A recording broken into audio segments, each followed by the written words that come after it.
Je ne sais pas si vous avez remarqué, moi j'écoute souvent la radio, c'est toujours les mêmes postes que j'écoute, mais le premier de l'an, même la veille du premier de l'an, eh bien c'est immanquable.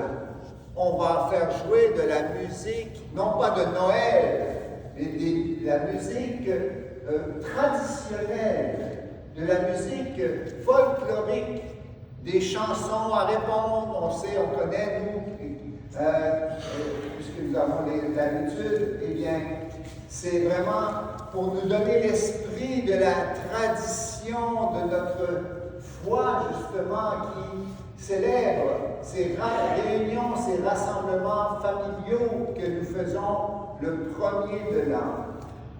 Et j'aimerais justement insister sur l'élément de la tradition. Vous savez, on fait beaucoup de choses par tradition, parce que la tradition, c'est important pour affirmer notre identité, qui nous sommes, collectivement, mais aussi personnellement, individuellement. Et je dirais que la tradition, pour donner une image, qu'est-ce que c'est que la tradition? L'importance de la tradition, c'est comme notre vie est comme un arbre. Hein? Et la tradition, ça se trouve dans les racines de l'arbre. Plus les racines de l'arbre sont profondes, plus les racines de l'arbre sont longues, et bien plus l'arbre a de l'avenir. Il va pouvoir résister au vent, aux tempêtes, aux sécheresses, tout parce que ses racines sont bien enfouies dans le sol, dans la terre. Et pour nous, c'est la même chose. Nous aurons une communauté qui va avoir longue vie dans la mesure où nos racines, eh bien, de foi vont être longues et profondes. Et vous savez, plus on connaît nos traditions, plus on va connaître aussi nos origines, notre histoire, et plus notre vie aura du sens. Beaucoup de gens ne comprennent plus leur vie parce qu'ils ne connaissent pas, justement, leurs origines et leur histoire. C'est ça la tradition. Et le Seigneur, bien aujourd'hui, nous invite à célébrer de manière traditionnelle ce début de l'an. Hein? C'est vraiment important. Dans la première lecture, on nous rapporte justement un élément traditionnel fondamental dans la foi d'Israël et qu'il est devenu ensuite dans l'Église, qu'il a perpétué. Cet élément traditionnel, c'est la bénédiction. Hein? Et vous savez qu'est-ce que c'est qu'une bénédiction? Qu'est-ce que c'est qu'une bénédiction? Vous pouvez me dire en mots simples. Comment? Vouloir du bien, exactement. Hein? C'est, comme le dit le mot en latin, benedicere, ça veut dire du bien. Si on veut dire du bien à quelqu'un, c'est parce qu'on lui veut du bien. Et si on lui veut du bien, c'est qu'on l'aime. Parce que aimer quelqu'un, c'est vouloir le bien de l'autre. Hein? Alors, c'est vraiment, au fond, la bénédiction, c'est Dieu qui nous dit une parole d'amour pour nous dire qu'il nous aime et que nous ne devons pas craindre, nous devons avoir confiance dans l'avenir, en nous-mêmes et surtout en lui. Hein? Et cette bénédiction nous révèle en fait la puissance de la parole. Hein? Déjà, notre parole humaine, elle est puissante, elle a des effets. Quelqu'un qui vous dit, là, sans faire une blague, hein, je t'aime, eh bien, tout de suite, là, dans vous, là, ça se libère. Et là, vous sentez là, comme un vent d'air frais là, qui vient vous revigorer parce que vous vous sentez aimé. Et puis l'inverse est aussi vrai. Hein? Quelqu'un qui va vous dire, « Ah, toi là, hein, je te hais. Hein? » On dit en québécois, « je te haïs. Hein? » Mais alors là, tout de suite, là, on se durcit, puis on se recroqueville sur nous-mêmes, et puis on est vraiment là en mauvaise condition. Voyez-vous, des paroles humaines peuvent changer notre cœur. Eh bien, imaginez-vous si la parole de Dieu qui nous est adressée, nous croyons que c'est la parole de Dieu qui nous parle, eh bien, ça va transformer une vie, ça va transformer comme la Sainte Vierge de fait. La Sainte Vierge, eh bien, elle a accueilli la bénédiction de Dieu. Ces paroles que nous entendons là, dans la première lecture, eh bien, Marie, là, pour la première, les a accueillis dans la foi et dans l'amour. Et cela a fait en sorte qu'elle a donné naissance au Fils éternel du Père, au Verbe de Dieu qui s'est fait chair en elle et par elle. Saint Augustin avait dit à ce sujet justement, Marie a conçu Jésus premièrement dans son cœur avant de lui donner la vie physique. Et ça, c'est justement parce que sa foi était vivante, sa foi était profonde, et fait en sorte que, eh bien, cette parole de Dieu, elle l'a accueillie et elle l'a vraiment fait porter tout le fruit que Dieu voulait qu'il porte en elle. Et que le Seigneur te bénisse. On revient à cette parole de bénédiction que le Seigneur nous donne, pas seulement à Marie, mais à chacune d'entre nous. Il faut l'apprendre. D'ailleurs, que le Seigneur te bénisse et te garde. Que le Seigneur fasse briller sur toi son visage et te prenne en grâce. Que le Seigneur tourne vers toi son visage et t'apporte la paix. Moi, la première chose qui m'a frappé dans cette bénédiction, c'est que le Seigneur s'adresse à chacun de nous personnellement, individuellement. C'est toi que le Seigneur te bénisse et te garde, qu'il fasse briller sur toi son visage.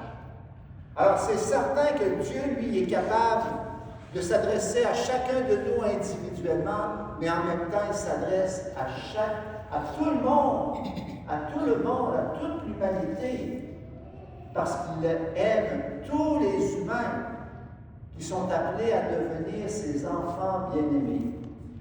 Et Saint Luc va écrit, Marie, cependant, retenait tous ces événements et les méditait dans son cœur. Voilà le truc que la Vierge Marie avait, qui a permis justement qu'elle puisse porter du fruit en recevant la parole de Dieu, en recevant la bénédiction de Dieu. Elle retenait ces événements et elle les méditait dans son cœur. Vous savez que Marie, eh bien, sa prière, elle était complètement imbibée de la parole de Dieu. On en a la preuve. Sa prière qu'elle proclame avec tellement de joie. Mon âme exalte le Seigneur, exulte mon esprit en Dieu, mon Sauveur, le Magnificat. Eh bien, si les exégètes ont étudié cette prière du Magnificat, mon âme exalte le Seigneur, et c'est cousu de prières et de paroles de Dieu qui est tiré des prophètes, des psaumes, de toute la Bible, en fait.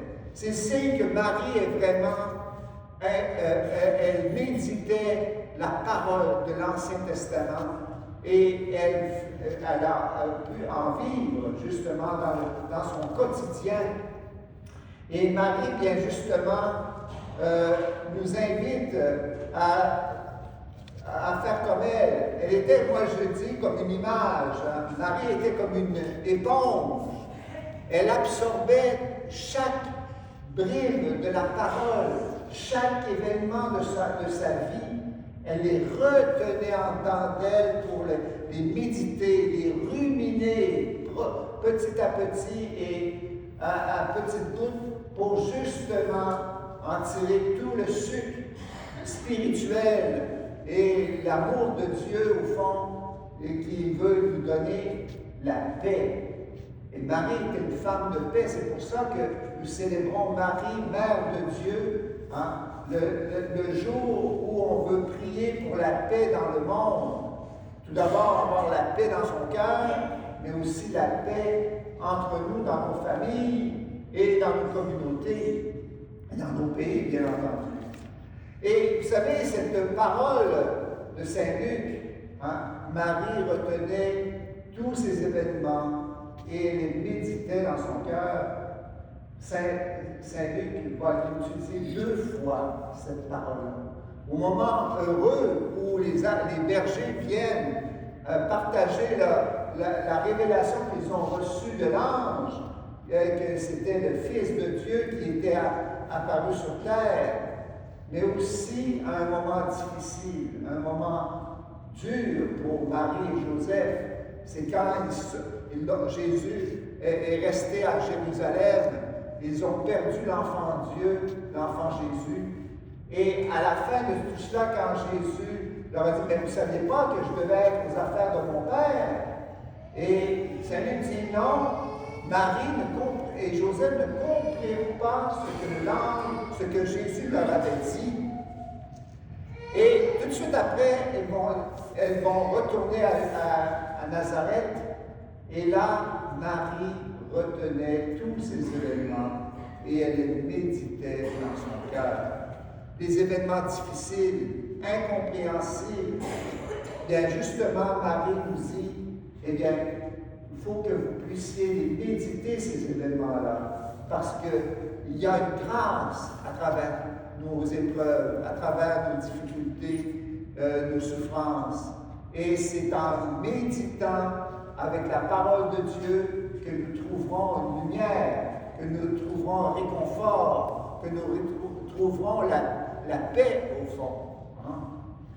Et puis, une chose, je dirais une application de cette parole de l'Évangile aujourd'hui, c'est, vous savez, on a cette coutume, très belle coutume, tradition encore une fois, hein, de se souhaiter au jour de l'an ou dans la semaine qui suit, hein, eh bien, bonne année, santé, paix, etc.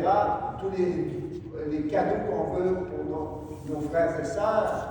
C'est très bien, il faut conserver cette tradition. Mais, voyez-vous, il ne faudrait pas qu'on tombe dans un formalisme. Hein? On fait ça de manière un peu sans trop réfléchir, et puis on répète les mêmes paroles de manière un peu robotique. Hein?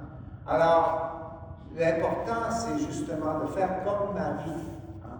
De méditer, que ce soit le fruit de notre prière, des vœux que nous pouvons faire à nos frères et sœurs, eh bien, que ça ne soit pas des paroles vides de sens, mais que ça soit rempli de l'amour de Dieu que nous avons cueilli dans notre méditation, dans notre réflexion de la parole de Dieu et de l'amour, au fond, que nous portons à nos frères et sœurs. Alors, c'est ce vœu que je vous fais et que je me fais en même temps, parce qu'on est tous humains, on est tous limités, mais justement, demandons au Seigneur que nous puissions, comme Marie, qui a porté du fruit, qui nous a donné Jésus, hein, eh bien, que nous puissions nous aussi, à notre mesure, hein, eh bien, donner Jésus à nos frères et sœurs. Et donner Jésus, c'est donner la paix, c'est donner l'amour